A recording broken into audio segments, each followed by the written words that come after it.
Welcome, brave souls, to the chilling depths of horror in detail. Today we're going to share Wendigo encounter horror stories. First story, Wendigo horror story, The Hungry One. Chapter 1, Into the Cold. The wind bit at Sarah's face like 1,000 tiny needles. She pulled her jacket tighter around her, struggling against the relentless gusts that seemed to push her back with every step. The snow was thick here, almost up to her knees, and each movement became a small battle against the frozen landscape. The forest around her was dead silent, save for the occasional rustle of branches swaying in the wind. She glanced back, just for a moment, and saw the tiny deck of the cabin in the distance, nestled between the trees like a forgotten relic of civilization. The townspeople had warned her not to go any farther. They said it was too dangerous. They said there were things out here in the woods that no one should encounter. But Sarah had never been one to heed warnings, especially when it came to a story like this. She'd been chasing this story for weeks. Missing hunters, strange disappearances, and whispered rumors of a creature known only as the Wendigo. Old Man Thompson, the only one who still seemed to remember the tales, had told her, in no uncertain terms, that the Wendigo was real. "Some stories are born from the past, girl," he had said, his voice thick with the gravel of age. "But this one's older than that, and it's still hungry." The chilling thought made her pause for a moment, staring at the snow-covered expanse ahead of her. She had heard the legends, of course. Stories of the cannibalistic monster that stalked the woods, devouring those foolish enough to enter its domain. The tales spoke of men who, in moments of desperation, had consumed the flesh of others and were cursed to wander the forest for eternity as a twisted, hungry version of themselves. Some of the more detailed stories spoke of those who had come back, changed, their bodies gaunt, their eyes hollow. The Wendigo, they said, had no need for food anymore, only the hunger itself. It would consume the spirit of anyone it touched, driving them mad with the need to devour. Sarah wasn't here because she believed in those stories, but the missing hunter case was different. There had been a body, part of one, anyway, found deep in the woods. A few broken bones, some shredded clothing, and nothing else. The authorities were baffled. The man had just vanished without a trace, and the wreckage of his camp told a story that didn't add up. There had been no struggle, no animal tracks, just the oddest, most unsettling emptiness. That was why Sarah had come to investigate. She knew that there was something more to the story, something darker than anyone had been willing to admit. And now, she was about to find out if the rumors were true. She took a deep breath, the icy air stinging her lungs. The woods were growing thicker, the trees closing in like a cathedral of ancient wood, their branches clawing at the sky. She glanced down at her compass, still on track, but the sun was already dipping beneath the horizon. She needed to find shelter soon, or else she'd be trapped in the dark. The trail ahead was faint, barely visible beneath the snow. It wound through the forest, leading her deeper into the wilderness.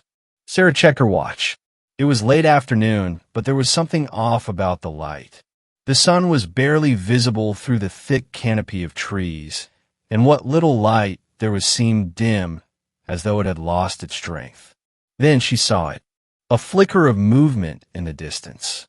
Something tall, shadowy, and unnatural just beyond the tree line. It disappeared almost as quickly as it appeared, but Sarah's heart skipped a beat. Her instinct screamed at her to turn back, but she couldn't. Not yet. She had come too far to turn back now. Chapter 2, The Hunt. Night fell quickly in the forest. Sarah found a small clearing and set up camp, her hands shaking slightly as she lit the fire. The wind howled through the trees, carrying with it the distant sound of something scraping against bark. Her heart fluttered in her chest as she set the tent up quickly, her thoughts racing. The stories had mentioned the Wendigo's hunger, its never-ending need to feed. Some legends said it could smell blood from miles away. Sarah had to be careful. Once the fire was crackling, she sat down and pulled out her journal, trying to focus on the task at hand. The missing hunter. She had to stay focused on the investigation, not the stories. But as the night deepened, the temperature dropped. Her breath turned to mist, and the forest seemed to grow even quieter. Then came a sound. A low, guttural growl echoed through the trees, vibrating the very air around her. Her eyes snapped up from her journal, her heart pounding in her chest. The firelight flickered as if it too was nervous. Another growl. Louder. Closer. She stood quickly, grabbing the rifle from her bag. Her fingers were slick with sweat, even though the cold air seemed to be freezing her to the bone. She stepped toward the edge of the camp, her eyes scanning the shadows. And then she saw it, a figure standing just beyond the firelight. At first, she thought it was a trick of the light, but then it moved. It wasn't human. The thing was tall, far too tall, and its limbs were impossibly thin, stretched like those of a skeleton. Its skin was pale, almost translucent in the dim light, and its eyes were nothing more than deep, hollow pits. There was no sound as it moved, not even the crunch of snow beneath its feet. The creature's face was twisted in a permanent grin, sharp teeth poking from a mouth too wide, too jagged. It stared at her, unmoving. For a long moment, Sarah couldn't breathe. Her legs felt like stone, her feet frozen to the ground. The Wendigo. The stories hadn't done it justice. The creature's chest heaved as though it was trying to draw in air, but there was something wrong with its breathing. It was more like a wheezing rasp than anything human. Then it stepped forward, and Sarah ran. Her heart hammered in her chest as she bolted toward the trees, her footsteps echoing in the silence. The Wendigo moved with terrifying speed, its long limbs stretching out, scraping against the bark of the trees as it pursued her. She could hear it behind her, its breath rattling in her ears.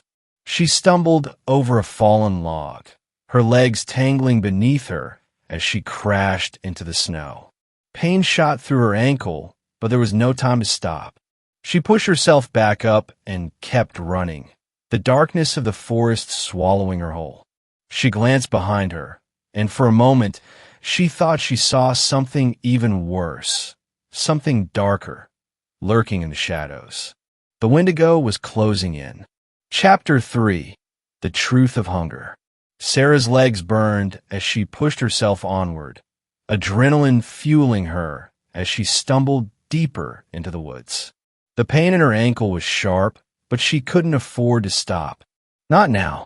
She didn't know how far she had run, but the forest was different now. The trees felt closer, as though they were closing in on her.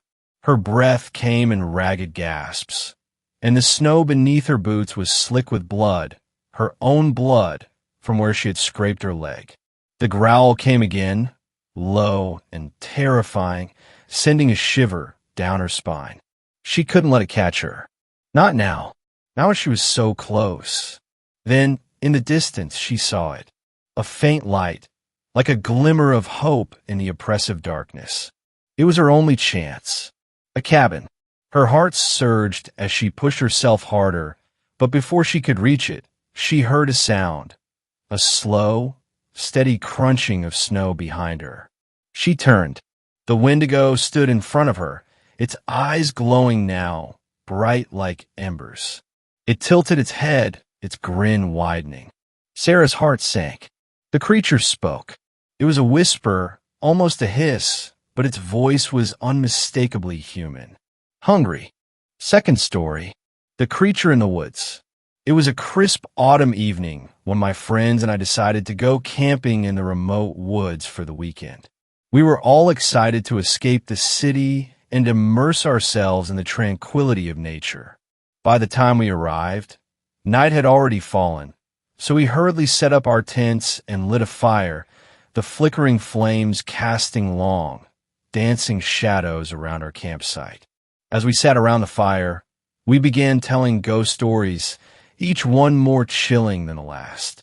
The crackling of the fire and the eerie shadows it created added to the spooky atmosphere. The air was thick with a sense of foreboding, and even the simplest of sounds seemed amplified in the stillness of the night. We roasted hot dogs for dinner, but the taste was overshadowed by the spine-tingling tales we shared. Around midnight, we decided to put out the fire and get ready to turn in for the night, eager to wake up early for a hike the next morning. Just as we were about to retreat to our separate tents, we heard a rustling noise coming from the bushes. "Did you hear that?" Henson asked, his voice tinged with unease. "Yeah, I did," I replied, my heart beginning to race. "Rabbit," Bruce retorted dismissively as he walked back to his tent. Henson and I stood there for a moment, scanning the trees, but saw nothing. Reluctantly, we turned and started walking back towards our tents. Suddenly, a low, guttural growl echoed out of the forest, making every hair on my body stand on end. I spun around, but still saw nothing. That's when Bruce turned his flashlight on, and there, in the beam of light, I saw them. A pair of glowing eyes staring back at us from the bushes, unblinking and menacing. My heart pounded as we heard the creature emerge from the shadows. "I'm grabbing my rifle," Bruce shouted as he ran towards his tent, but the creature let out a howl so deafening that it brought us all to our knees, wincing in pain. The sound seemed to pierce through the very fabric of the night, leaving an eerie silence in its wake. I slowly looked up, bracing myself to face the beast that I was certain would attack and kill us. It resembled a wolf, a gray wolf, but it was massive and stood on its hind legs. The creature was no shorter than 8 feet tall. I could see its huge fangs with saliva glistening in the moonlight, dripping onto the ground. Its eyes burned with a feral intensity, and its fur bristled as it growled, sending shivers down my spine. The creature took a step closer, and that's when Bruce fired. He fired again and again, but then there was silence. I opened my eyes to see the creature still standing there, unscathed. It let out another bone-chilling howl before sprinting in our direction with terrifying speed. My friends and I aren't dumb. We took off running towards our trucks. My heart raced with fear as we ran, the creature's footsteps pounding the ground behind us, growing louder with each passing second.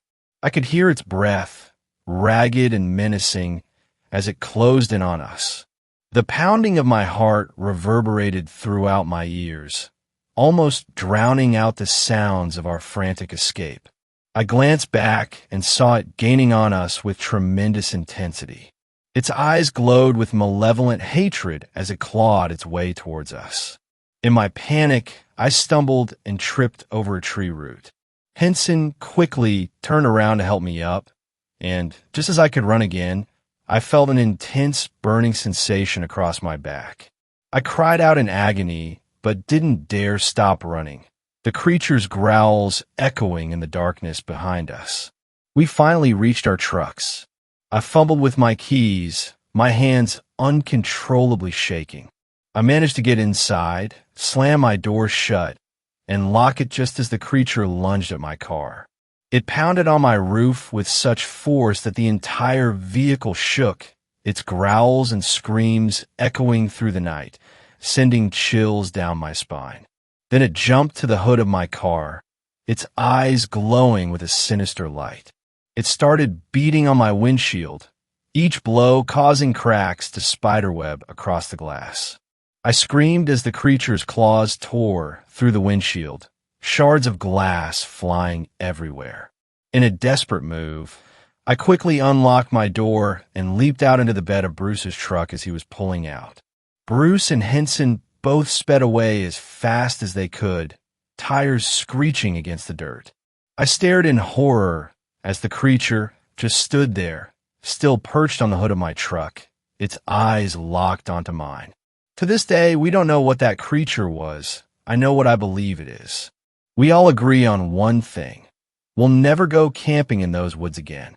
The memory of that night still haunts me, and I can't shake the feeling that the creature is still out there, lurking in the shadows, waiting for its next unsuspecting victims. A few weeks later, I couldn't get the experience out of my mind, so I decided to do some research. I found old legends and folklore about the area, speaking of a beast that roamed the woods, a creature that was neither man nor animal.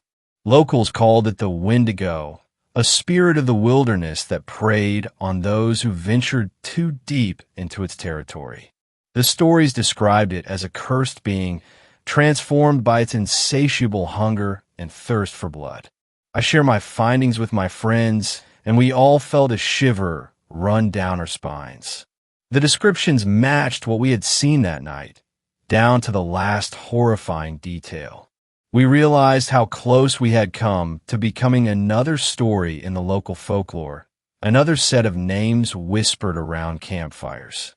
The thought of that creature still lurking in the woods, waiting for its next prey, was too much to bear.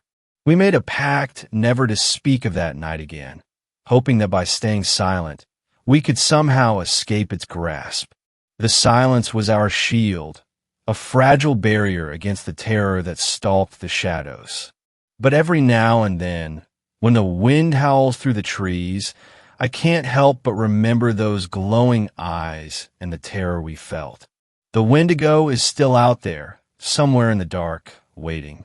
And sometimes, late at night, I wonder if it remembers us too. The thought sends a chill down my spine, making me question whether silence is enough to keep the darkness at bay. Third story, possible skinwalker/Wendigo. This is my first post on here, so please forgive me if this isn't the right place to ask this sort of question. A while ago, like about 6 months ago or so, I moved into my husband's house. I didn't really notice anything at first, but after the first few months went by, I can definitely tell that something weird is going on here. One night my husband and I got into a mini argument, and after we had both calmed down, he went to go use the restroom. While he was in the restroom, I heard someone, definitely a male voice, yelling like very angrily and banging on a door. My husband eventually came back in the room and heard the banging himself, but says he didn't hear the yelling. My husband went and opened the front door to check what was going on, but no one was there, and there wasn't anyone at the back door either. Fast forward a couple of months, we were in our bedroom, and it was storming really bad this particular night, and all of a sudden the whole room started vibrating, and we kept hearing this weird noise come from the living room. It turns out that it was a speaker that somehow turned on, and the noise was vibrating against the wall. We don't have any idea how the speaker turned on, because it wasn't even on, like the knob that turns it on wasn't even turned. And now for the reason I'm making the post. Tonight, like not even 10 minutes ago, my husband and I got into a fight, and he left the room, and while he was gone, I heard someone banging what sounded like metal against metal right outside the bedroom window. My husband came back into the room and heard the same thing, but when he went outside to check it out, it had stopped. I've been feeling uneasy here for a while now, but all this happening makes me feel very uncomfortable. It almost seems like something is taunting me in a way. My friend comes over quite often and says that she also feels like something is off here, and the other day, when she was backing out of the driveway, she saw something peeking out of the woods in her backup camera, and it somehow just disappeared. I don't know what's going on, but everything seems to happen at night, and I'm honestly trying really hard not to freak out. Does anyone have any thoughts about what it could be or any advice? I'd gladly appreciate it. Fourth story. Been having weird experiences around my house. Could this sound like a Wendigo? First off, this is what happened last night that really freaked me out. I have a back door in my room that leads outside to my backyard. The whole reason I was even wondering about Wendigos is because I live in Native American territory, Blackfoot to be exact. My house is also kind of located more rurally. I'm very, very close to the woods/mountain range. Anyways, last night, around 1 a.m., I had opened my back door for some fresh air, since it was a bit stuffy in my room. I stepped out for a sec to smoke a cig real quick, and then probably about 50 feet away, I heard something that I can really only describe as sounding like an Aztec death whistle, followed by 2 thumps on the ground. Yeah, that freaked me out, so I ran back inside real quick, lol. My cat, who was laying on my bed, looked absolutely terrified as well. Her eyes were huge, and she was just staring outside. I turned on the lights and went to look, and there was nothing there. No, there's no houses behind mine. It's just the woods/mountains. Not the first time something like this has happened either. From when I moved here, I've heard tapping a lot at my windows and doors. Even one sounded like someone completely body slammed my back door in the middle of the night.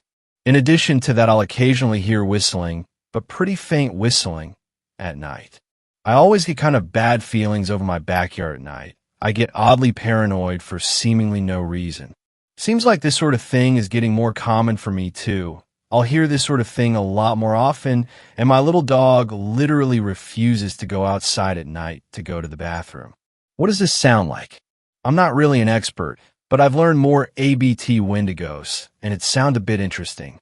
5th story, The Whispering Stalker. I'd heard the stories. Everyone had. About the Whispering Stalker, a creature that roamed the forests, stalking its prey with a slow, relentless pace.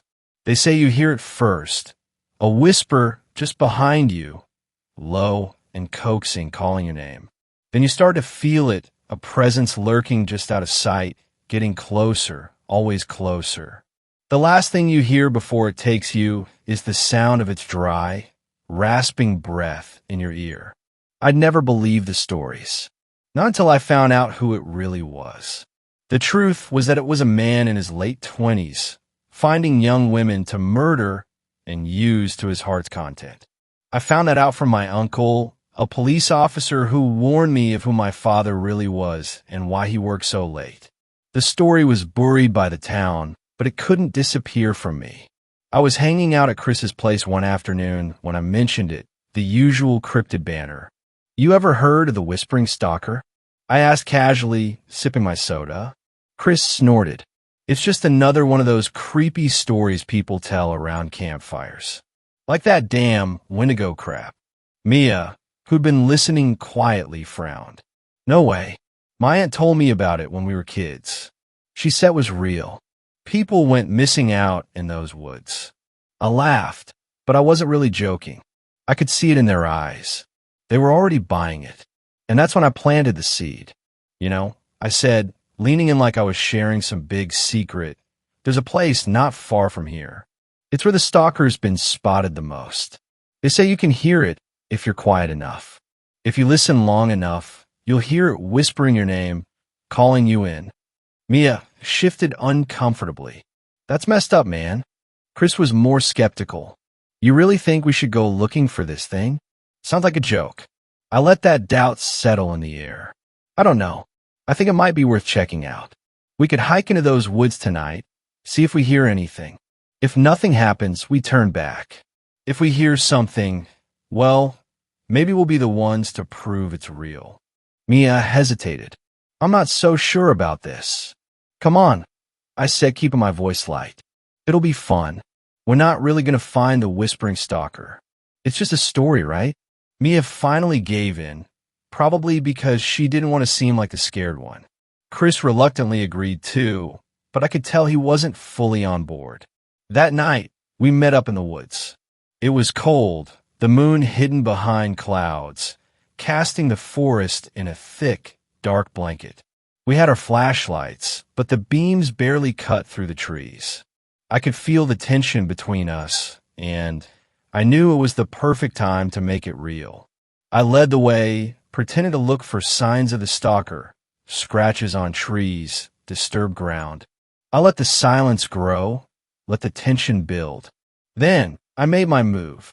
I started to whisper, just faintly at first. A low, barely audible sound, something that might be mistaken for the wind or the rustling of leaves. But it wasn't. It was me, using a recording I made a few days prior. At first, Chris and Mia barely noticed. Then I made it louder, clearer, like a whisper right behind them. Chris, Mia. They stopped dead in their tracks.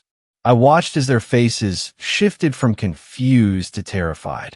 I let it hang in the air for a moment before I spoke again, this time a little louder. Come closer. Mia's eyes went wide.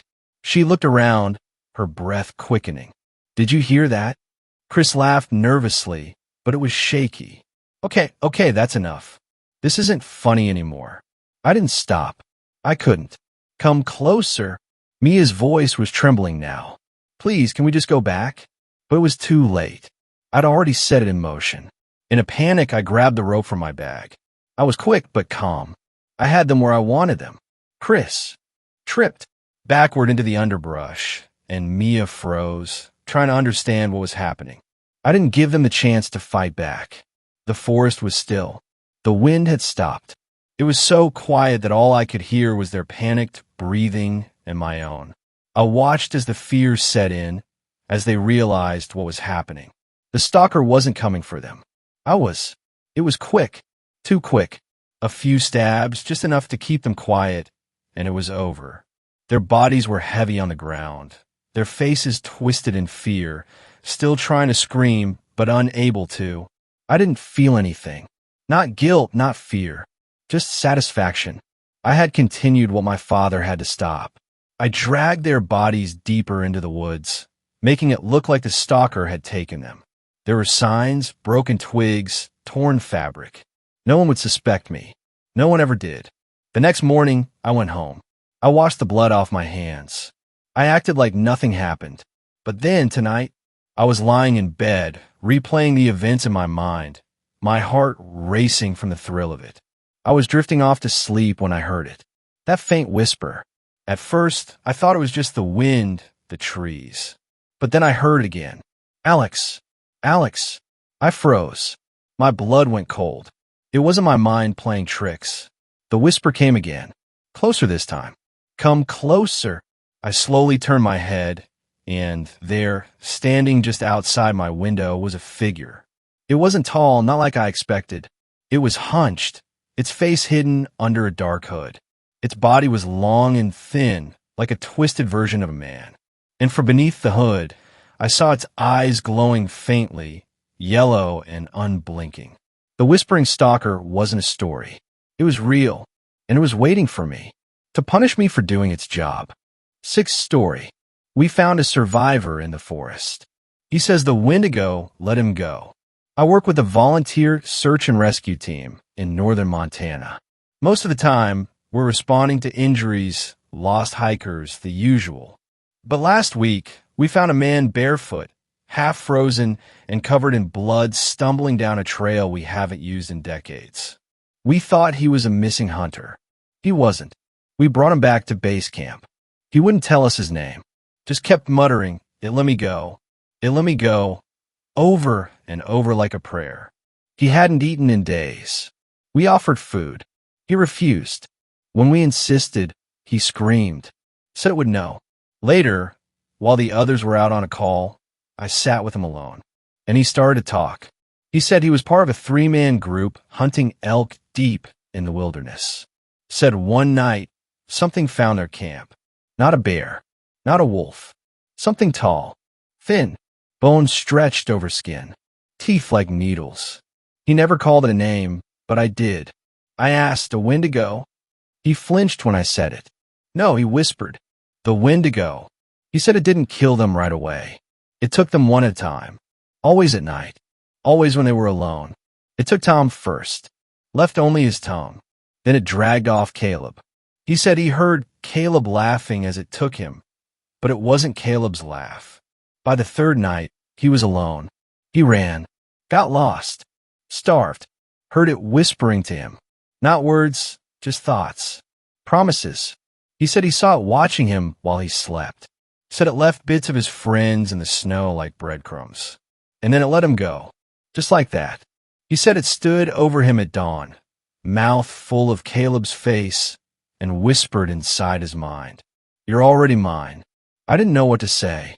He looked at me with eyes that hadn't blinked in hours and said, "You don't get it. It's not out there anymore. Then he pointed at his chest. It's in here. I didn't sleep after that conversation. He just sat there in the infirmary cot, staring at the wall, not moving, not blinking, like the thought of rest no longer applied to whatever was left of him. The next morning, he was gone. No signs of forced entry. No broken windows. The med tent zipper was still latched from the inside. But the inside of the cot was wet. Not blood. Not sweat. Just wet. Like something cold had melted there overnight. We followed tracks as far as we could, but the snowfall had buried most of them. Just a trail of smeared boot prints that veered off the marked paths and disappeared into the timberline. That night, I was posted at the south edge of base camp. Forest edge. Quiet. Too quiet. I couldn't shake the feeling something was just behind the tree line. Watching. Not moving. Just waiting for me to move first. At some point past midnight, I heard footsteps behind the mess tent. I went to check it out and found two things. One, a chunk of raw venison missing from the storage cooler. It hadn't been sliced or bitten. It had been scraped apart. Nails maybe. Something dull and rough. Two, a trail of footprints in the snow. Barefoot. They led about 20 yards into the woods before they stopped. Like the person who made them had either taken flight or vanished into the tree trunks. We logged it. Set motion cams. Increased watch shifts. But 2 nights later, one of the volunteers went missing. We found what was left of him scattered across a tree, like someone had hung clothes to dry. Ribcage split and hollow. Tongue left whole. Eyes gone. The cameras caught nothing but static between 1:13 and 1:21 a.m. And somewhere in that static, on a single frozen frame, we saw something. Something tall, standing just outside the infrared range. And a few feet in front of it, him, the survivor, smiling, mouth open wider than I thought possible, shoulders hunched like he'd grown something underneath the skin that didn't fit right. We shut down the camp the next day. I stayed behind to help collect the equipment. Last one out, just me and the trees. I don't know why I opened the meat locker before I left. Curiosity, maybe, or something closer to instinct. He was inside, not hiding. Just crouched in the corner. Naked. Hands raw. Skin torn at the fingertips like claws were trying to push their way out. His mouth was moving. Not speaking. Chewing. I didn't move. He looked up at me. Just for a second. And I swear he said something, but I didn't hear it with my ears. It was in my bones. You don't have to run anymore. Then he vanished. No sound. Just gone. I still don't know how. But every night since, I hear something at my window. It doesn't knock. It just breathes. And sometimes, I catch myself breathing with it. 7th story. We shouldn't have followed the trail marked with bones. I should have trusted my gut the second we stepped off the main path. But when you're 2 hours into the middle of nowhere with your best friend grinning like an idiot and saying, "Come on, it'll loop back," you go with it. Even if the trail looks like something pulled out of a nightmare. Narrow, overgrown, and marked by little piles of bones arranged like cairns. Bird bones, mostly. A squirrel skull. Too clean. Too precise. Probably just some creepy hiker thing, Kevin had said. But they were fresh. The trail wasn't on any of the maps I downloaded. It zigzagged up through dense forest. Black spruce and large trees leaning too close, their trunks warped like they'd been twisted under tension. The air was colder here, stiller, like something was holding its breath. I kept glancing over my shoulder. The trees looked the same every time, but it still felt like something was behind us. Watching, not moving, just waiting. "You good?" Kevin asked as we crossed over a fallen tree, slick with moss. I nodded. "Yeah, just feels wrong." Kevin just chuckled. Wrong's half the fun. But by the time we realized the trail didn't loop, it was already too late. We came to a clearing about 30 minutes later. Everything inside me screamed to turn around. The trees at the edge were dead, white dry, bark peeling like old skin. In the middle was a wooden structure. Low, crooked, like a hunting blind built by someone who had only heard about hunting blinds in a dream. It was covered in antlers, dozens of them, tied with sinew, woven together, some sharpened to points, and stabbed into the soil like warning stakes. Kevin walked toward it. "Don't," I whispered. "Dude, chill. Probably just some weird artist camp." But the thing inside that blind wasn't a sculpture. It was crouched, tall even while hunched over, bones sticking out under paper-thin flesh. Its head was turned toward us, but it didn't have eyes, just pits where they should be, and a mouth filled with too many teeth. Blood-crusted antlers jutted from its skull like branches from a dead tree. Kevin froze. "What the hell is that?" I reached for the hatchet in my pack. My fingers didn't want to move. The thing hadn't moved either, but I could feel it, like heat off a fire, like a migraine in the air. It exhaled. The sound was dry and long, like wind over a grave. Then the screaming started, not from a creature, from Kevin. He dropped to his knees, clutching his head, blood pouring from his nose and ears. His eyes rolled back, and the thing didn't even move. I grabbed Kevin's arm. "We need to go. Now." That's when the bones around the clearing started to shift. Not roll, not fall. Shift, like something was pulling them toward the creature. Like it was building something. We ran. Or maybe we didn't. I don't remember the trail back. I only remember the silence. The way Kevin wouldn't speak, wouldn't blink, just walked behind me, breathing too slow. We found an old ranger station a few miles out. Empty, half collapsed. No signal. I've been trying to write this ever since. Kevin hasn't said a word. He just stares. Sometimes I think he's mouthing things. But I can't look long enough to be sure. We're not alone in here. Something is in the crawl space.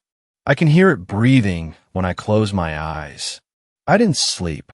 Not because I wasn't tired. My legs ached and my eyelids felt like they were stapled open. But every time I started to nod off, I'd hear that dry breath again. Not outside. Inside. Somewhere low. Close to the floorboards. Like the thing was waiting. Kevin sat in the corner of the station, facing the boarded-up window. He hadn't moved in hours. Not since we first stumbled inside, and he collapsed onto the floor, twitching like he'd been hit by a live wire. Now he just stared. I had to say something. "Kev," I started, but my throat caught. I swallowed and tried again. "Kevin, what the hell happened back there?" No response. Just that slow, steady breath. I stood. My boots creaked against the warped wood. I walked toward him, heart pounding. "I saw you drop. I saw you bleed. And then you just stood up and followed me like nothing happened." His shoulders twitched. Barely. Like a puppet on the edge of jerking forward. "You said something in the clearing. Before we ran." "What was it?" "Nothing." Then his head turned. Not fully. Just enough to let me see his mouth. He was smiling. Not like Kevin used to smile. Not like the dorky grin he'd throw out before cracking a joke. This was wrong. Lips stretched too far. Teeth too white. Gums too red. "I don't remember," he whispered. But it wasn't his voice. It used to be, but now it sounded thin. Stretched. Like someone dragging a recording through static. I backed away. "I'm going to find help," I said, gripping the hatchet in my pack. "There's a main service road a few miles back. If I can retrace our steps." "You won't make it," he said.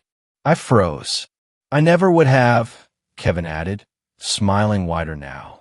"But it wants to see what you'll do. That's why it let us go. It's watching." My skin crawled. Every instinct screamed run. But I had to try. I had to believe there was a way out. I grabbed a flashlight, some granola bars, a flare, and the small compass I always kept clipped to my jacket. The bones on the trail had pointed in. Maybe they'd point the way back out, too. I left Kevin in the station. I don't know if I locked the door behind me. The forest had changed. Not just darker, wrong. Like the shadows held memories they didn't want me to see. Branches clawed at my jacket, snagged my skin. The path we took earlier looked different now, like it had grown overnight, twisted in ways that didn't follow natural geometry. I followed the compass south. Every now and then I saw those bone piles again, but they were rearranged, no longer neat stacks. They were shaped like letters now. Some of them spelled turn back. Others said feed him. The worst one was a bird skull lashed to a tree with strips of leather. Its beak pointed upward toward the canopy. When I looked up, I saw it. Not the Wendigo. The sky. It wasn't sky anymore. It was watching me. No stars. Just something enormous sprawled between the treetops. Antlers too wide to measure. Skin that shifted like smoke. And eyes not eyes exactly. Just voids, pulsing in and out of my vision. I ran. I don't know for how long. Branches whipped my face. Something followed me, silent but massive. My flashlight flickered, then died. When I finally stopped, gasping, trembling, half blind with fear, I realized I wasn't alone. There was someone else on the trail. A man, tall, thin, wrapped in rags and fur, his face hidden beneath a hood made of stitched-together hide. He didn't speak, but he raised a hand and pointed behind me. I turned. Kevin was there, smiling. I don't know how long I have. If anyone finds this. 8th story. Chapter 1, The Omen. They say winter comes on like a closed fist in the north, a sudden stillness that clamps the throat of the land. It takes the color from the trees and tightens the breath in your chest until you are listening only for the smaller, impossible sounds, the pop of sap, the whisper of a fur-tipped wind, the soft scuff where another creature has stepped and left its small punctuation in the snow. Matosi noticed the first wrongness in the deer. He had been on stand at the ridge above Gull's Hollow for most of the afternoon, the lake below rimmed with ragged ice and a sky that looked iron flat. His rifle rested against his shoulder. His mind was half on the hairline tracks below and half on the story his father had told in the summer evenings about a spirit with antlers and a hunger like a fever. In daylight, the story was a story. In the blue light of an early winter, it pressed like cold against his ribs. A doe came out of the cedar, careful as a whisper. It paused, head high, ears pricked. More deer followed, then fewer than none. One buck stood alone in a break of sun, a young animal with a rack still thin as pencilwood. It looked at the ridge and then slid like a shadow into the trees. Matosi watched until the last whiteness of tail vanished. Where the deer had gone, the woods fell silent. Birds stopped calling. The lake lay mute. Even the ice made no settling groan. He picked his way down through the saplings, the snow giving under boots like brittle bread. He smelled it before he saw it. Iron and rot, faint enough to be imagined, closer now as he descended. The tracks were the size of a man's foot and longer. They were not quite human. The toes, if they could be called that, were too long and ended in narrow, curving marks like claws. Each step made a depression wider than a snowshoe. They came from the water's edge, crossed the thin meadow, and went into the pines, following the creek like a black vein. Matosi crouched and measured with his hands. Whoever or whatever had made them had walked with the slowness of hunger. There was no dragging, no smear of blood, only these large, deliberate impressions, and between them, smaller prints that sometimes overlapped like afterthoughts. The prints of a person. He followed until the light failed and a thin gale picked up, closing the lids of the world. At the tree line, he found the first sign of a struggle. Tufts of fur woven into branches, strips of hide caught on bark. The last mark was a smear, not quite blood, half frozen by the time he reached it. There was a smell then, the stench of old meat and something else, deeper and older, like a grave opened where no grave should be. He walked back with that smell in his mouth and a taste of iron on his tongue. The dogs in the village had started howling, a high chorus that reached over the frozen lake and made the sleeping cabins tilt, listening. At the edge of the settlement, he found old Nanook standing outside his smokehouse, his gnarled hands folded over the door, eyes like small polished moons. "Do you see?" Old Nanook asked without greeting. Matosi told him what he had found. The old man did not flinch. He only squinted down the road and spat a line of tobacco that made a small black circle in the snow. "The deer feel it," old Nanook said. "They smell hunger that is not our hunger. Do you remember your father's story, Matosi?" Matosi nodded. In summer, his father had told of the long-limbed thing in the tamarack, of hunters who woke with the taste of their cousin in their mouths. The Wendigo, Matosi said, the word thin and impossible. Old Nanook hummed, thinking, names are dangerous. Call it not, and call it not into you. Breathe and be still. We have winter enough. But names are hard to hold when a thing is looking at you through the woods. For the first night of that winter, Matosi dreamed of antlers in his room. Antlers that scraped the beams, antlers that fed on his sleeping hands until he woke with dirt under his nails and the taste of bone in his mouth. Chapter 2. Tracks in the Snow. By morning the sky had turned the dry gray of old wool. The villagers moved in small knots about the main trail like beads on a string, dogs greeting, children with mittens too big, women with flour under the hems of their coats. There were more people in Gull's Hollow than a man might expect at such a raw hour. Hunters coming in from the far stands, the schoolmaster returning medicines from the next hamlet, and a handful of traders pressed into town because the storm had shut the mountain passes. Matosi met them at the fish house, where the men cut ice blocks and carried them into the cavern for storage. He told his story, and the traders looked at the antler racks dangling from hooks and then at him, and said the thing the trading folk always say when faced with downtrodden omens: stories make good coin. But their faces were not entirely jokes. Even in their city slicker eyes, there was a tally of risk, the kind of counting that measures how many days until a wagon must turn back. Old Nanook arranged a small party. 2 men, young, lithe, with lines of the hunt in their jaw, and Taya, the schoolmaster's wife, who could dress a wound with a glance and carry a satchel of jarred herbs as if it were light as a child's toy. They followed the tracks from the ridge as daylight dragged, stepping in the impressions that the larger feet had made and watching to see if the smaller human prints repeated with any consistent stride.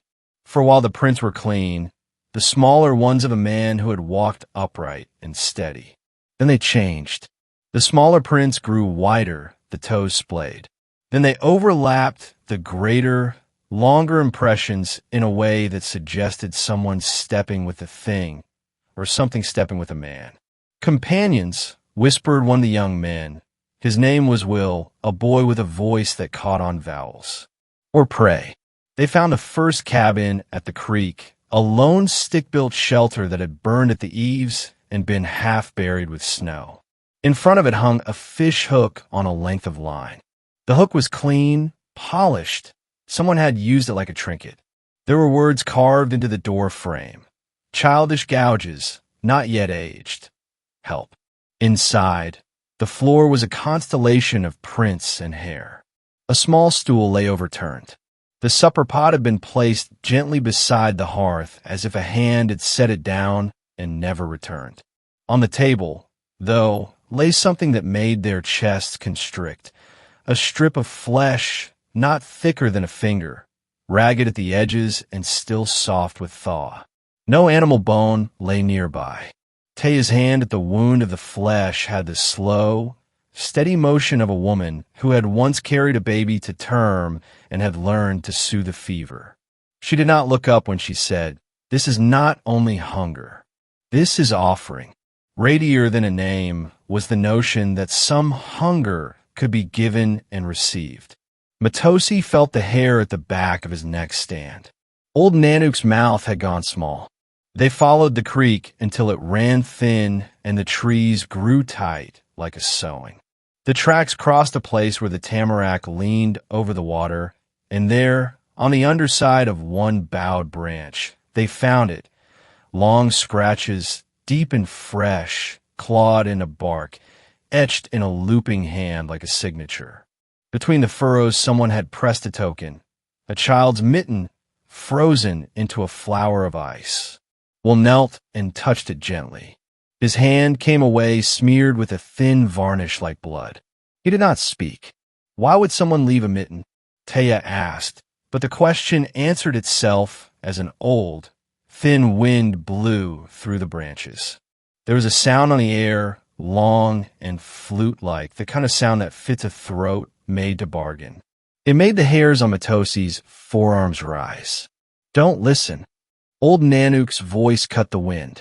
He looked at the tracks, as if counting them with his eyes like the ticks on a ledger. We make a circle before dark. We watch. We say no inside our bodies. We eat fast, and we sleep with knives close. Knives close as vows. The men nodded. The children were called indoors, and the dogs yelped and dipped their noses into the snow as if to bury a memory. That night, every cabin in Gull's Hollow closed its shutters and bolted its doors, and the little lights inside the windows looked like cautionary embers in a world of cold. But doors can crack and hinges can weaken when something without a name presses against them. And hunger, that strange animal thing that lives in bellies, moves through cold as easily as breath. Ninth story, Wendigo or something else. I've posted a story about this before, and I'll copy it in this, but I really want to know what's going on in the woods. I thought it was a Wendigo, but now I'll share my new experience after the old. I live in a small town in the country. There are more cows than people, and some of the buildings are really old. This happened when I was about 8 years old, and this is the first time I've brought myself to tell this story, and I only have the courage because I'm far away from the trees. I lived in a valley, and the woods surrounded our house on all sides. Now, my entire family has lived in these valleys and hills for generations, and there are countless stories of paranormal things happening to all of us. Several strange things have happened to me, but this is one of the most terrifying. So, living in a small town in the middle of nowhere, there wasn't really anything to do other than hike. I loved hiking and would repeatedly walk in the woods for hours. There's an old story that my great-grandmother told me of a creature that lived in the woods and would stalk anyone who entered. As a kid, I thought, you're right, it was probably just a trick of the trees or something. But this day I stayed out a little later than I intended to, and it started getting dark. Turning back, I began to walk towards my house when I heard a noise behind me. It wasn't uncommon to see a chipmunk or a bird, but when I turned around there was nothing there. Shrugging it off, I continued, but the sounds got louder and louder. You could hear the leaves rustle and the branches snap behind me. I began to get scared. You always hear those stories of kids being kidnapped because they're alone, so I began to run.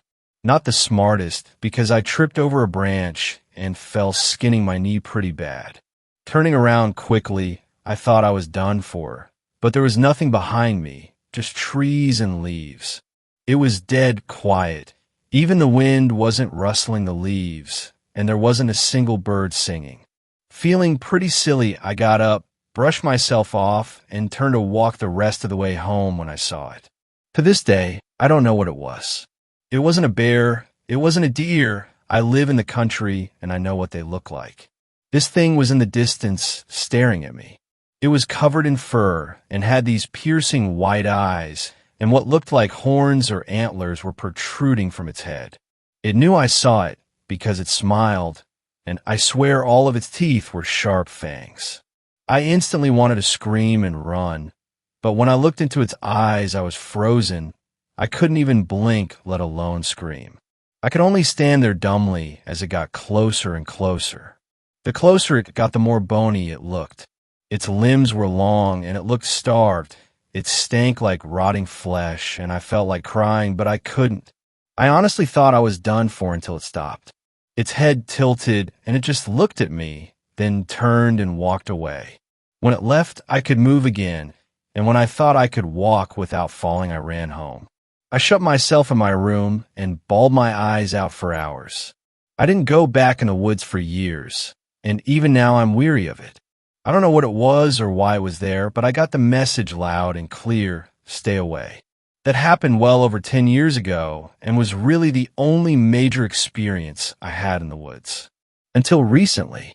Now, growing up, I've seen more strange things in the woods than I can count. But most of them aren't anything to be concerned with. Except recently something dark has been moving in the woods. It looks like a man sometimes, but will change shape. It ducks in between trees and hides just on the edge of where the woods are. I thought I was crazy, but my close friends have seen it too. This thing seems to give off an evil feeling. One of my friends were pushed down the hill and swears that she saw this dark entity out of the corner of her eye when it happened. Another of my friends swears they heard laughter coming from the trees. This thing gives me the creeps. I'm not sure if this shadow man is the same creature that I thought was a Wendigo or not, but it definitely is not friendly. Does anyone have any idea what this thing is? Is it the Wendigo, or are they two different entities? 10th story. Skinwalker/Wendigo. Another two events that happened to me in the same flat as the Whistler. This one thing has to be the worst by far. It's hard to describe the sense of dread/fear that this thing gave off. It honestly felt like my life was at risk and my whole body would scream to run. Anytime I would hear this thing, I was alone, which of course just made it all worse. One night the dog was outside barking, so I got up and went out to look. As I was looking outside, the dog went back in and left me alone standing in the dark next to the shed. I soon became aware of noises in the shed, but put it down to wind. That is until it moved closer and I felt a strong sense of dread. I listened to the sound. It sounds like a person on all fours scuffling around. I heard it move toward the shed door, so I ran inside and slammed the door. I sat down and tried to tell myself it was just the wind. At first the dread was going away, but then I could feel it building up again. It felt like it was trying to find a way in, moving back and forth along the walls of the house. Then I suddenly felt it inside the apartment. It had got into the kitchen. I'm not sure how, the window may be. I could feel it getting slowly closer. I was too scared to look behind me into the kitchen, but I managed to jump up and slam the door. I hoped it would leave, and it did. After this, I would hear it sometimes, just scuffling around at night. The alley at the back was dark and smelly, so I assumed it liked it. Now, this next bit is truly a fault on my own part. I really should have listened to my own gut feeling. Months later, it's summer and therefore very warm, so I had the back door open. I was on my laptop and it had got dark. At some point, I turned the light on and sat back down. I sat facing the back door. My laptop screen stopped me from seeing the bottom half of the door. After a while, I started hearing movement outside and felt uneasy, but I told myself it was nothing. Yep, I sat there and told myself I was just being stupid. The feeling grew stronger and stronger. My whole body screaming at me to run. Then our dog comes running downstairs, stops in the middle of the room, looks at me, and then goes to walk outside. The way she did this was just odd. I pulled down my screen and watched her head towards the back door. As she walked out the back door, there was this thing. Some humanoid figure crouched down by the door. Its skin dark brown, like dirt, and wrought with the texture of a burn victim. Hairless and skinny, like it hadn't eaten in months. There was this thing I'd been in fear of for so long, right up against the door frame, trying to make its way inside. The figure twisted its emaciated form round to follow our dog. It was crouched down onto its hands and feet. That's why it made a scuffling noise. I jumped up and threw my laptop to the floor. I ran upstairs and refused to go back down alone. The stupidest thing was that I doubted myself, and if it wasn't for the dog, then I don't know what would have happened. Her look towards when she came downstairs. I can only imagine she was wondering why I wasn't running away. A friend told me it sounds like a skinwalker and that Europe does have accounts of such things. I don't know what it was, and I am so happy we moved. 11th story. I believe I had a close encounter with something strange in Mendocino. This has left me feeling extremely shook, and I'd love some opinions, especially from someone with experience. Last year, I had a very strange experience in a national forest out in California. I was by myself on a road trip with my dog, and I was driving pretty far in a Mendocino National Forest. I like to camp in national park/forest cause it's isolate so my dog can roam and they're free of charge. A trade-off for sketchy/rough drives into the parks, sometimes, and lack of service/assistance. Anyway, I was driving up this dirt road, kind of curling up a mountain around maybe 5 p.m. It was very nice out, sunny and warm with a slight breeze. Nothing serious happened, but I felt extremely uncomfortable driving into the area, and that feeling did not let up. Driving up the mountain, I felt like I shouldn't stay there, and I even texted my boyfriend about it for as long as I could before my phone completely lost service. I was looking for a sign of another person having been around the area lately, but didn't see anything. I pulled over and got out of my car with my dog to look over the edge and noticed a dead squirrel and some broken glass mixed in with the dirt and gravel road. Yuka, my dog, starts to growl slightly. She is vocal, but I've almost only ever seen or heard her growl at or with other dogs. I did see her growl at a possum once, so it could be something she smelled maybe. This place continued to make me feel quite on edge, but I pride myself in being an independent traveler and backpacker, so I decided to continue at least a bit further with my grumbling pup to see if I could find a good place to camp. I continue to notice more dead animals. Keep in mind, no one is going to be going more than 5 to 10 miles per hour up this thing, and that's if there's anyone even there. I hear men's voices. They sound close, and I think I should call out to them, so I stop my car, but then kind of freeze up and feel like I shouldn't. I can't really make out what they're saying. I don't see any sign of people anywhere, and I get back in my car and continue to slowly drive forward and cautiously look for where the voices could be coming from. I've never ran into other people in a national park or forest when I've gone this deep in. The unsettling feeling grows about the voices, which have sort of come and gone a few times, and I give up and begin to turn my car around. I honestly don't remember how Yuka was acting on the way down. I was scared and focused on getting out of there. I just distinctly remember being surprised at her grumbling when we were standing outside of my car. Kind of dangerously quickly, I went back down the mountain, not seeing any sign of anyone.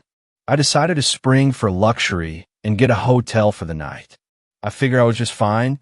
Huge and open spaces could be intimidating, I told myself. And the voices could have been echoing from somewhere far off, and they just sounded close.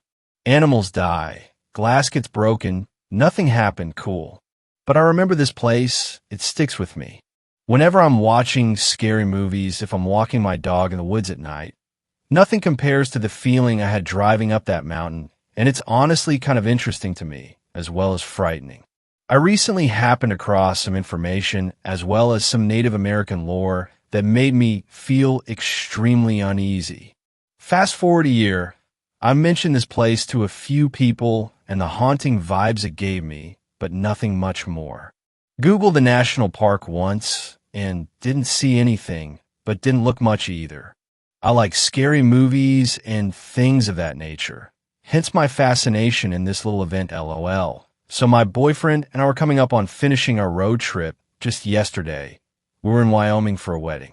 There were only 2 to 3 hours left, and the sun had set, so we decided to listen to some scary podcasts and YouTube videos. We went from the Nosley podcast to the X-Files and ended up on a True Stories video dealing with Native American lore. I'm half paying attention, petting my dog, playing Pokemon on an emulator, and I hear the narrator mention Wendigos. Very briefly, says what they are, and casually mentions they can mimic voices.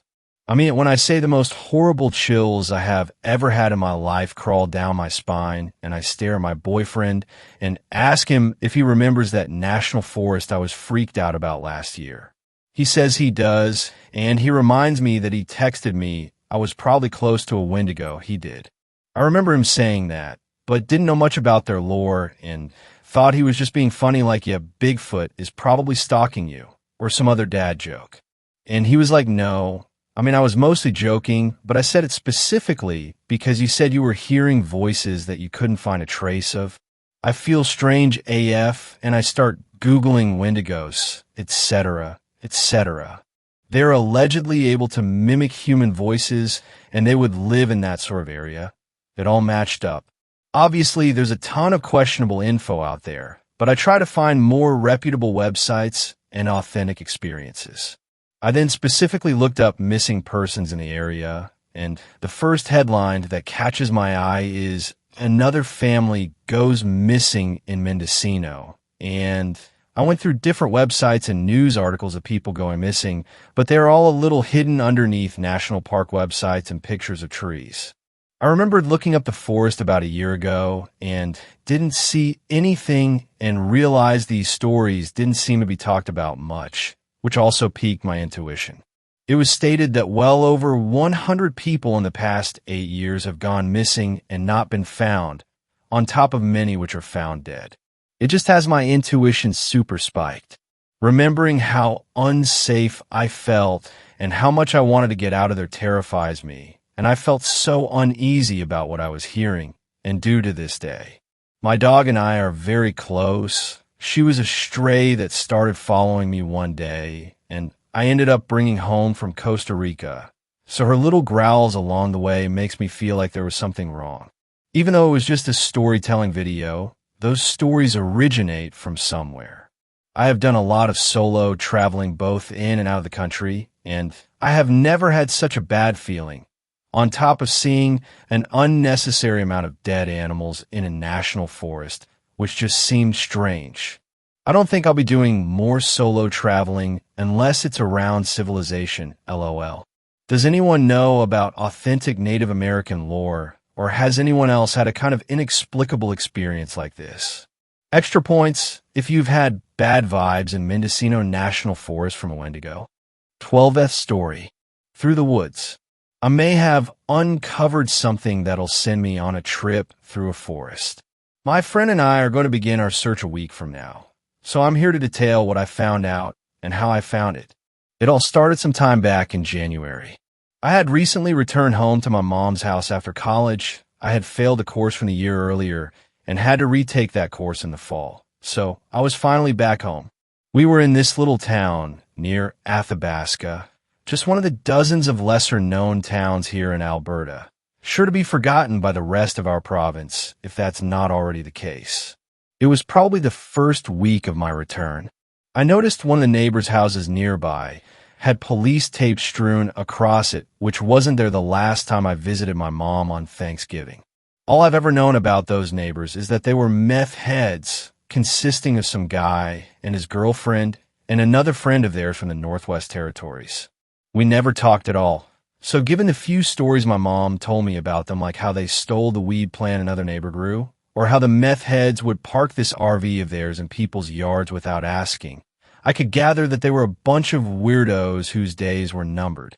Curious about what got the police to finally do them in, I want to ask my mom about what they did. The conversation going something like this. Hey mom, why is there a bunch of police tape around the neighbor's house? Oh, they killed someone. I received as a brief answer. This surprised me. So wanting to know what else happened, I asked something along the lines of, who'd they kill and why? I don't know. Police sirens woke me up one night, and I looked out the patio door to see the police arresting them and bringing a body bag out.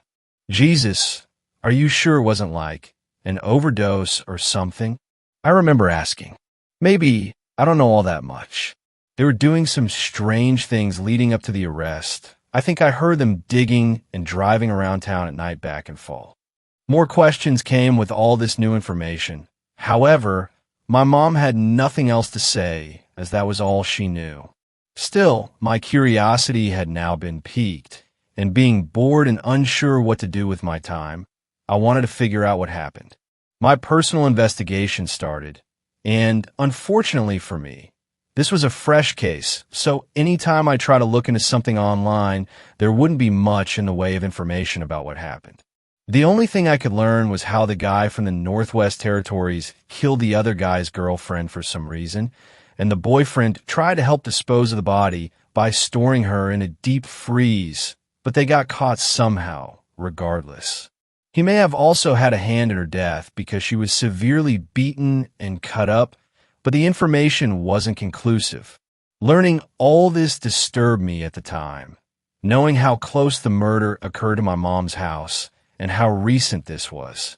It felt kind of ghostly too. I never knew the neighbors all that well, but I did see them and made small talk with them a couple times. Knowing what happened and seeing the house across the road, yeah. Despite the slightly clearer picture of what happened, none of the information mentioned the digging or them driving around town.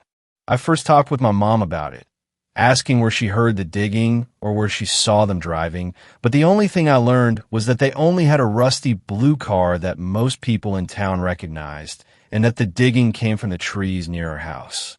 Snow blanketed the ground at this point of the year, so it wasn't like I could just look for any signs of a hole at the moment.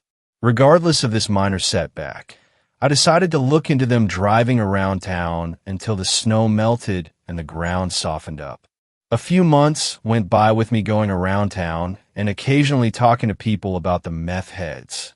When I could, I'd just start up small talk with people here and there about the meth heads, which was easy given this town's small population and their unruly reputation. Some of the stories I heard didn't help that much, being just small things about how the meth heads would steal or inconvenience the people around town. Some of the stories, however, lined up with the fall events. Generally, people knew about the arrest. To the whole town, it meant they didn't have these annoying people stealing or messing with things anymore. Only a select few actually noticed strange things in fall. There were a few stories about people noticing the meth heads driving around at night. And this one dude I met actually explained how he tried to observe what they were doing. He told me he was outside smoking at 2 a.m. for some reason when he noticed the meth head's car driving around. It had only one of the meth heads in it, the guy from the Northwest Territories, and the dude telling me this story discreetly followed the car for a short distance before they went out of sight. After asking him which direction they drove, he gave me his best recollection of where the car went. Ignoring why he followed them and now having a lead, I went to the area the car reportedly drove through. I took my time looking for someone who may have seen them that night, and it didn't take long for me to do so. There was this little house I passed by that an older lady lived in, Mary. She's a sweet old lady, and my mom and I actually helped with her garden last summer. I knew the meth heads had to have done something here because this little public library she had next to the sidewalk was destroyed.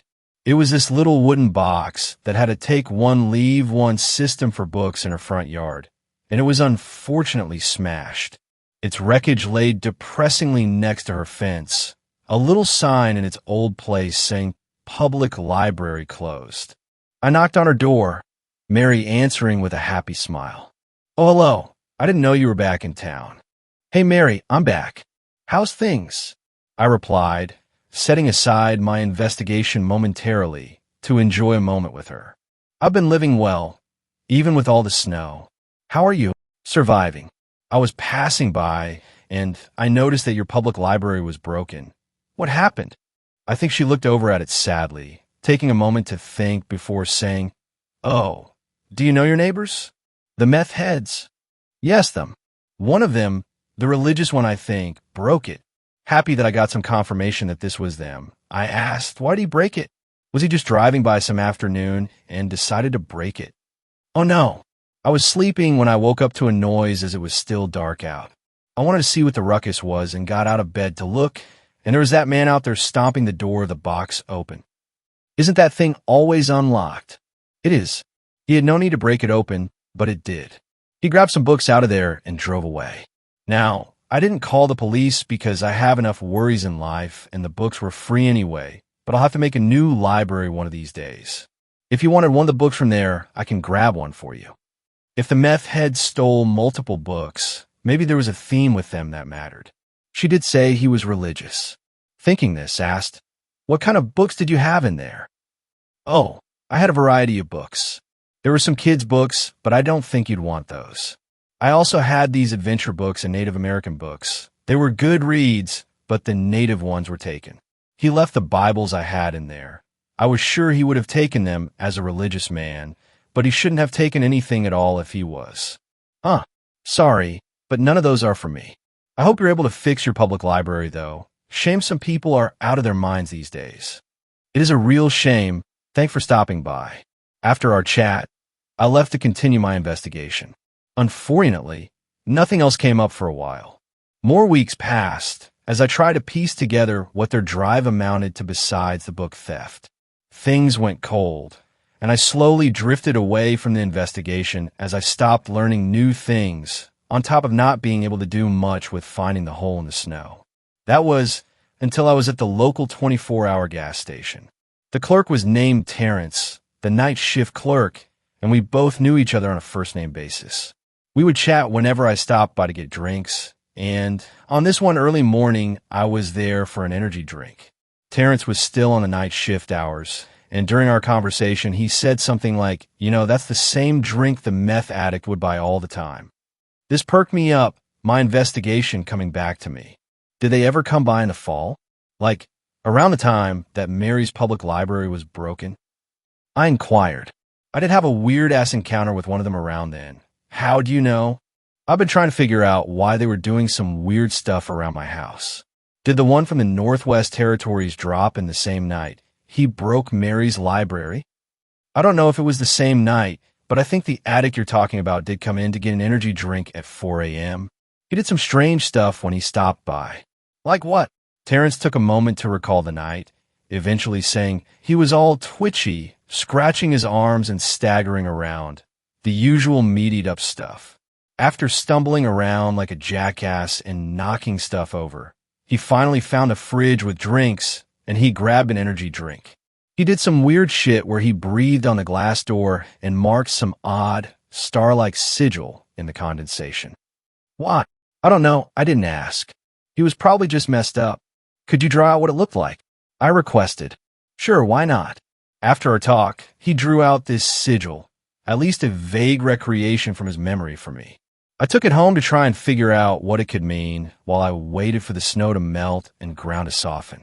The best I could come up with, given my perception of what the rattled mind of a druggie who would later become a murderer could think, was that the sigil was used for marking things of importance. It's the best I could theorize given the brief interaction Terrence had. Later on in mid-April, when the snow was finally gone and I could actually work on looking for the spot the meth head was digging, I grabbed a shovel and began to search the trees near my mom's side of the house. Sigil in hand, I searched the general, checking around for something marked with a similar sigil. I checked living trees, fallen trees, rocks, whatever could have something drawn on them. Sure enough, after an hour or so of searching, I finally found a little sigil carved into the base of a tree. The sigil Terrence drew wasn't dead accurate to the sigil I found, but they were similar enough for me to assume the meth head made it. It didn't take long for me to dig the area up, finding a plastic garbage bag beneath all the dirt. I remember being worried for a moment, thinking that there would be a body part in there. Opening the bag, I found nothing of the sort. Rather, I found a plastic baggie with crystals in it. I could assume what those were, a surprisingly small amount of money, which was just a wad of $30 and $5 bills that I pocketed, not sure why he'd hide that low amount of cash, and a notebook full of nonsense. It was one of those small, pocket-sized notebooks with the majority of the pages ripped out. What few pages that were left contained a bunch of nonsensical ramblings. The best way I could describe the ramblings was the writer jotting down events or thoughts of theirs before immediately stopping and changing the direction of whatever he was writing. The best example of this were these sentences talking about shine in the trees and those who guard it, before switching to the fear of the girlfriend, knowing about the province's serenity and wanting to steal it, then switching to rambling of the weighted bag and sparkles of the water, whatever the hell that could have been. At the time, it kind of freaked me out, just getting a vague look into the mind of a drugged-out guy who would soon be involved with a murder. But it was over. I found out why the guy was driving around at night, and what was hidden in a hole he dug. That was until Easter Sunday came around. My friend Wyatt had finished his last college course a week before, so I invited him out to the town to hang out, drink some beer together, and just enjoy Easter. The two of us were drinking and talking, and of course the topic of the meth heads came up. I explained what happened and what I had found, and we talked about what all this could possibly mean. A few beers later, and we were then looking at the taped-off house across the street from us and discussing searching it. I'd never seen any police enter the house since I've moved back, and motivated by liquor and the thirst for adventure, we decided to break in. We grabbed flashlights, knives, and a wood-cutting axe, just in case we had to defend ourselves, gloves to hide our fingerprints, and we both donned a couple bandanas over our face just in case anyone saw us enter it. It was dark out, so it was unlikely, but we were paranoid about being caught doing dumb stuff while drunk. We snuck over to the house, crouching under the police tape and approaching the front door. It was locked, of course, so we entered the backyard. Obviously, the back door was also locked, but it was worth checking just in case. We figured we had to find an unlocked window, which was surprisingly easy to do since we managed to find a window that was already broken open. The majority of the glass was outside, so we figured the meth heads smashed it from the inside, maybe when the murder took place. The window led into the bathroom, which looked to be in terrible condition. The elements had taken its toll on the interior of the bathroom, but I'm confident it was already wrecked way before being exposed to the outdoors. Dozens of shampoo bottles and empty toilet paper rolls riddled the ground, a small mountain of them resting in the corner. Mold was along the shower wall, decorating it in a revolting black pattern. Various brown colors of grime had crawlen around different parts of the bathroom, especially the sink area. There were obvious signs of both spiders and ants taking up residence in the corners of this bathroom. Fortunately, there weren't any signs of life at the moment. The mirror was broken, and what looked like lipstick was used to write something on the mirror before it was shattered. Upon entering the bathroom, the two of us looked at the shards in the sink, piecing together the word serenity.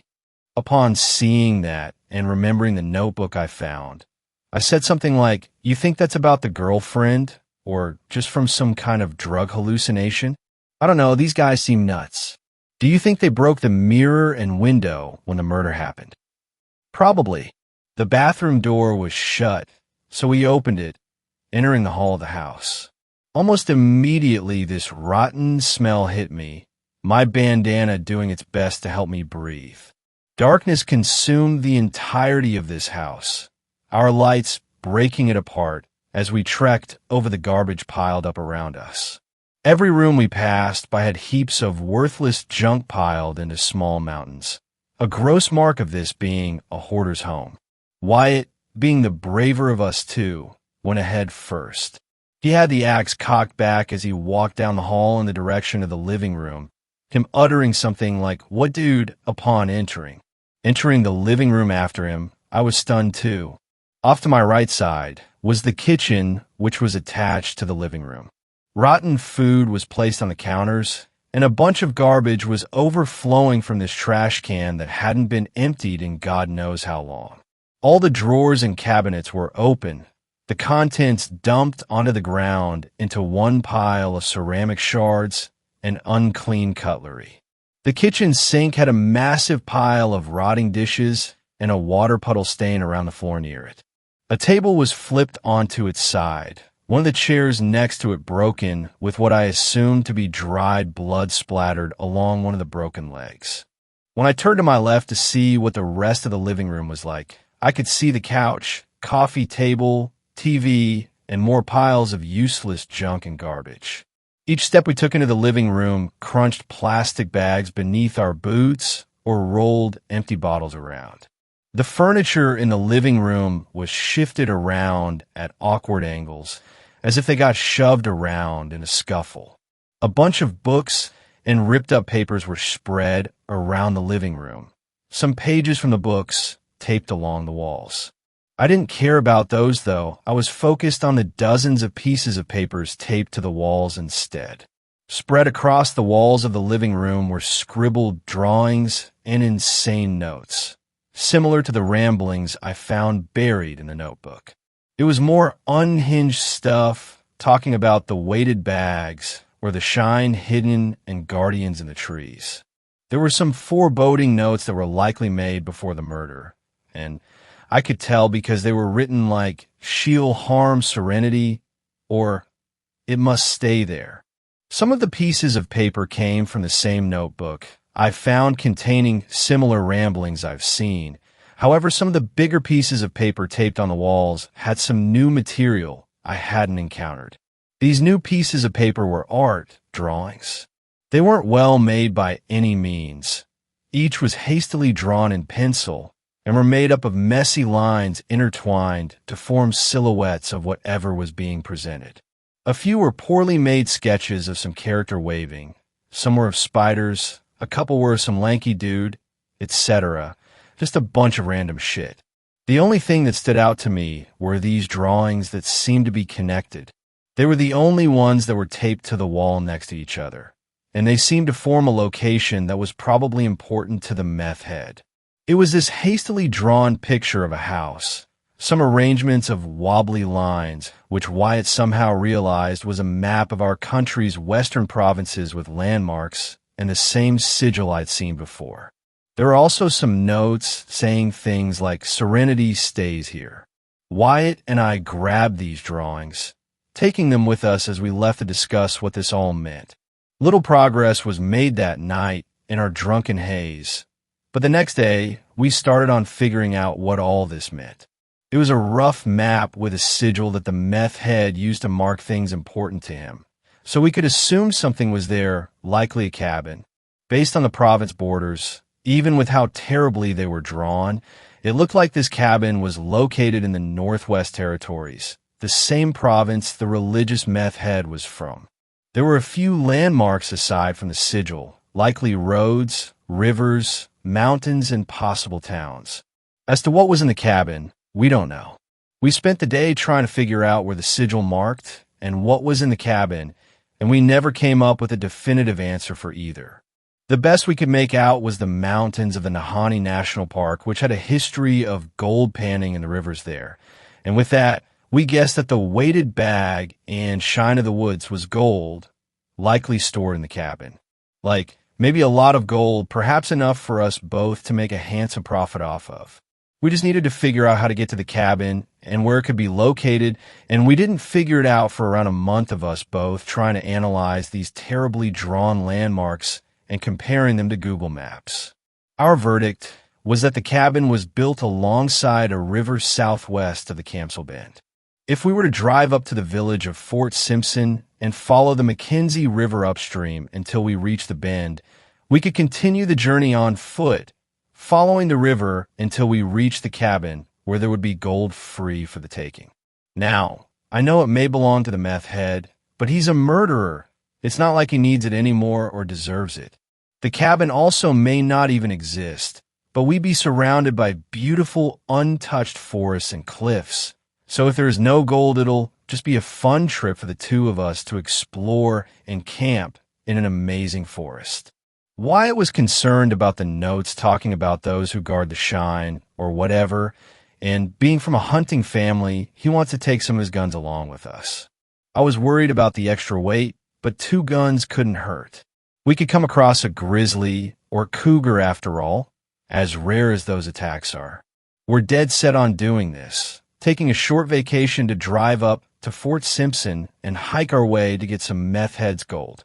I do have concerns regarding some folklore I heard about the valley and people who sought gold there in the past, but that was all decades ago, and I'm sure whatever murderer there has long since passed.